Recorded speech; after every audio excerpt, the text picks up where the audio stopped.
Assalamualaikum warahmatullahi wabarakatuh.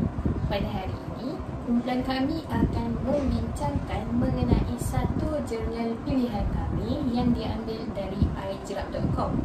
Hasil analisis kami diambil dari aspek keutuhan wacana, aspek rujukan, struktur penulisan dan kejelasan artikel yang disampaikan. Sebelum kami memulakan perbincangan kami, izinkan kami memperkenalkan diri kami. Kerana tak kenal, maka tak cinta. Saya Nur Abila Yasmin. Saya Nur Adela. Saya Nur Akila. Pendahuluan, artikel yang kami kaji bertajuk Pendekatan Pembelajaran Berbalik dalam Pendidikan Abad ke-21 yang diterbitkan dalam laman iJerap.com pada tahun 2024. Artikel ini ditulis oleh Azam Abdul Aziz, Nur Zalilah Muhammad Mazli, Nur Amira Omar dan Muhammad Jasmi Abdul Rahman. Penulisan ini membincangkan tentang pendekatan pembelajaran berbalik atau flipped classroom yang dilihat sebagai satu inovasi dalam proses pengajaran dan pembelajaran pada masa kini. Penulis menekankan bahawa sistem pendidikan masa kini menuntut kaedah pengajaran yang mampu melibatkan pelajar secara aktif dan membantu mereka berfikir secara kritikal. Melalui pendekatan pembelajaran berbalik, pelajar dapat belajar secara kendiri di luar waktu kelas dan kemudian menggunakan masa dalam kelas untuk berbincang, bertanya dan menyelesaikan masalah bersama guru.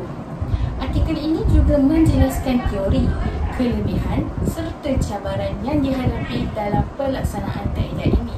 Oleh itu, artikel ini sangat relevan dengan keperluan pendidikan abad ke-21 yang menekankan kemahiran berfikir aras tinggi dan pembelajaran berpusatkan murid. Hasil analisis artikel kami yang pertama dari aspek keutuhan wacana ialah artikel ini menunjukkan keutuhan wacana yang baik kerana susunan idea tersusun dan mudah difahami. Penulis memulakan dengan penerangan tentang maksud pembelajaran berbalik dan seterusnya mengaitkan konsep tersebut dengan keperluan pendidikan abad ke-21. Setiap perengan mengandungi idea yang saling berkaitan dan mengalir dengan lancar. Penulis juga menjelaskan kelebihan serta cabaran pendekatan ini dengan lebih teratur. Walaupun artikel ini tidak mempunyai data kajian sebenar, namun mesej yang ingin disampaikan tetap jelas dan menyeluruh. Dari aspek rujukan pula, aspek rujukan dalam artikel ini menunjukkan penggunaan sumber yang relevan dan sesuai. Penulis banyak merujuk kepada kajian dan teori yang berkaitan dengan pendekatan pembelajaran berbalik seperti teori konstruktivisme, sosial dan pembelajaran berpengalaman KOM. Setiap rujukan dinyatakan dengan cara yang konsisten, menggunakan gaya penulisan akademik yang betul. Namun, artikel ini kurang menggunakan rujukan daripada kajian empirikal atau data terkini, menjadikan hujahannya lebih bersifat teori. Walau begitu, rujukan yang digunakan tetap menyokong isi utama artikel dengan baik. Dari segi struktur penulisan artikel ini tersusun dan mudah diikuti oleh pembaca. Bahagian yang terdapat dalam artikel termasuk abstrak, pengenalan, tinjauan literatur, teori pelaksanaan, isu dan implikasi serta kesimpulan. Setiap bahagian mempunyai isi yang jelas dan menepati tujuan penulisan.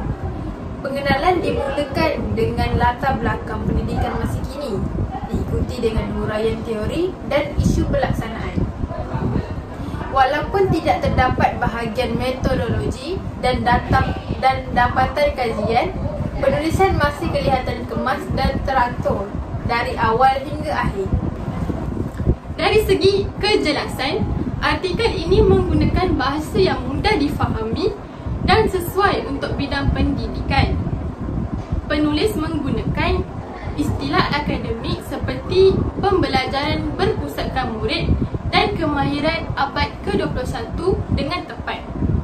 Setiap idea dijelaskan dengan jelas tanpa ayat yang terlalu panjang. walaupun ada beberapa istilah teori yang mungkin kurang difahami oleh pembaca umum. Secara keseluruhannya, gaya bahasa dalam artikel ini jelas, teratur dan menyampaikan mesej dengan berkesan. Baiklah, kita pergi kepada penutup. Secara keseluruhan, artikel pendekatan pembelajaran berbalik dalam pendidikan abad ke-21 memberikan gambaran yang jelas tentang bagaimana pendekatan ini dapat digunakan untuk meningkatkan kualiti pengajaran dan pembelajaran. Dari aspek keutuhan wacana, artikel ini menonjolkan susunan idea yang kemas dan mudah difahami. Dari aspek rujukan pula, penulis menggunakan sumber yang sahih dan relevan walaupun masih kurang kajian empirikal yang menyokong. Struktur penulisannya lengkap dan tersusun, manakala bahasa yang digunakan jelas serta sesuai dengan bidang pendidikan.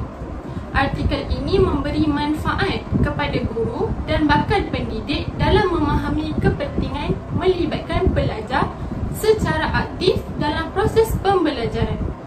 Secara ringkasnya, pendekatan pembelajaran berbalik ini mampu membantu pelajar menjadi lebih berdikari dan kreatif serta sesuai diamalkan dalam sistem pendidikan pada masa kini.